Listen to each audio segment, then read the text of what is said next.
This channel does not promote any violent, harmful, or illegal activities. All content provided by this channel is meant for an educational purpose only. একটা মৃত্যু আর যাকে নিয়ে প্রশ্ন একটার পর একটা সামনে আসছে। আত্মীয়ের বাড়ি যাচ্ছিলেন, পথে একটা দুর্ঘটনা ঘটলো, রিকশার সঙ্গে ধাক্কা, আর তাতে রক্তাক্ত অবস্থা। কি করে সম্ভব? এমন কি ঘটলো যে এইরকম রক্তারক্তি একটা অবস্থা এবং তার ফলে একটা মৃত্যু পর্যন্ত হয়ে গেল? কি এমন ঘটেছিল শুভজিৎ? আজ সেই সব দিকে আমাদের নজর থাকবে। একদমই তাই। সল্টলেকে আত্মীয়ের বাড়িতে যাওয়ার পথে রহস্য মৃত্যু নেতাজি নগরের বাসিন্দার। পুলিশ কি দাবি করছে? পুলিশ দাবি রিকশার ধাক্কায় প্রচুর রক্তক্ষরণের জেরে মৃত্যু হয়েছে। যদিও ওই ব্যক্তির পরিবারের লোকজন তারা দাবি করছেন যে নৃশংসভাবে তাকে পিটিয়ে খুন করা হয়েছে। ওই রিকশা চালক এবং ইউনিয়নের দিকে তারা অভিযোগের আঙুল তুলছেন। উনি নাকি বলেছিলেন যে উনি আমাদের বাড়িতে ঢোকার আগে এটিএম থেকে টাকা তুলবে এবং টাকা তুলে রাত্রিবেলা ওরা কিছু শপিং করার আছে বা কিছু খাওয়া দাওয়া করার আছে, কিন্তু সে আমাদের কিন্তু ধারণা আমাদের সেই টাকা তুলতে কেউ দেখেছে এবং সেটা ছিনতাই করার জন্যই আজকে এই অবস্থা। তারপর আমরা যখন সিসিটিভি ফুটেজ চাইছি তখন থানার লোক বলছে সেই সিসিটিভি ফুটেজ ঝাপসা হয়ে গেছে।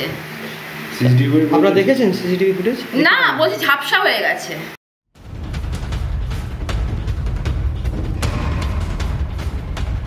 এই ঘটনা অনেকগুলো প্রশ্ন পরপর তুলছে, অনেকগুলো প্রশ্ন এই ঘটনার সামনে নিয়ে আসছে।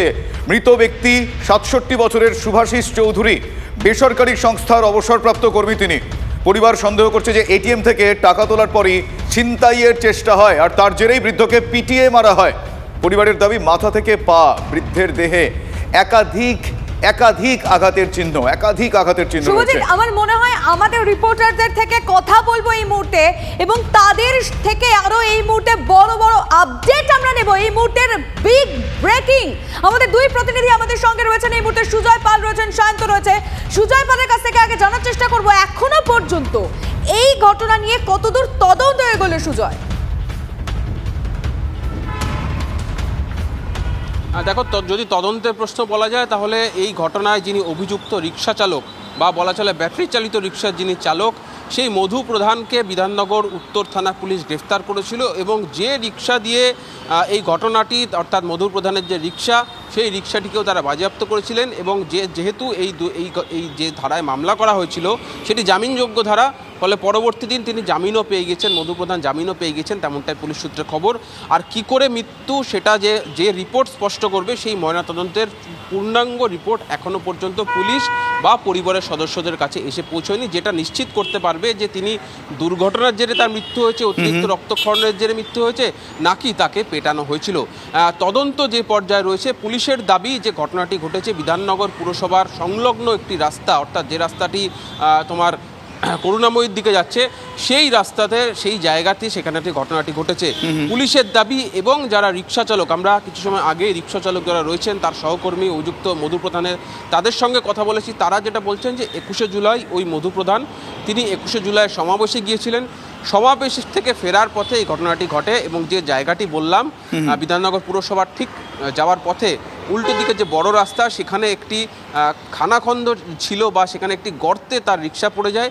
রিকশা বেসামাল হয়ে ওই গর্তে পড়ার জেরে তিনি নিয়ন্ত্রণ রাখতে পারেননি এবং সেই সময় কিন্তু এই সুভাষিস বাবুর উপরে তিনি রিকশা সহ চড়াও হন।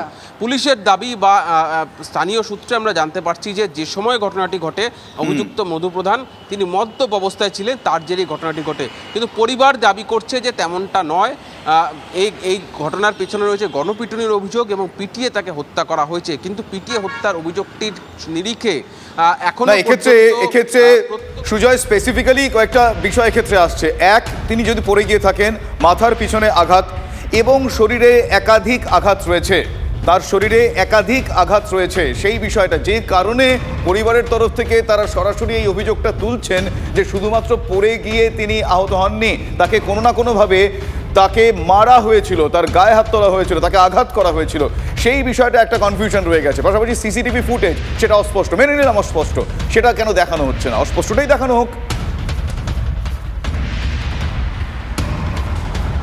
একেবারে দেখো, সিসিটিভি ফুটেজ অস্পষ্ট থাকায় ঠিক কি ঘটনা সেটা এখনো পুলিশ জানতে পারেনি, কিন্তু ময়নাতদন্তের রিপোর্ট পুরোপুরি স্পষ্ট করে দিতে পারে কি ঘটনা ঘটেছে। অর্থাৎ ময়নাতদন্তের রিপোর্টে বলা থাকে যে বাইরে থেকে কেউ বা কারা কোনো ওয়েপেন বা কোনো ভারী বস্তু দিয়ে আঘাত করেছে কিনা, অর্থাৎ যে ইনজুরি থাকে, যে আঘাতের চিহ্ন থাকে শরীরে, সেগুলি যারা ময়নাতদন্তকারী চিকিৎসক থাকেন তারা সেই ইনজুরিকে ব্যাখ্যা করেন রিপোর্টে যে সেটা কি ধরনের ইনজুরি, বাইরে কোনো ভারী বস্তু ধারালো বস্তু দিয়ে আঘাত করা হয়েছে নাকি তাকে রাস্তায় ফেলে পেটানো হয়েছে, শরীরের মধ্যে মাংসপেশি বা বিভিন্ন জায়গায় হাড় ভেঙেছে কিনা, রক্ত জমাট বেঁধেছে কিনা সেটা বোঝা যায়। একই সঙ্গে যদি দুর্ঘটনা ঘটে থাকে সেগুলিও ইনজুরি মার্কস থেকে বা ইনজুরি থেকে সেগুলি ব্যাখ্যা করা যায়।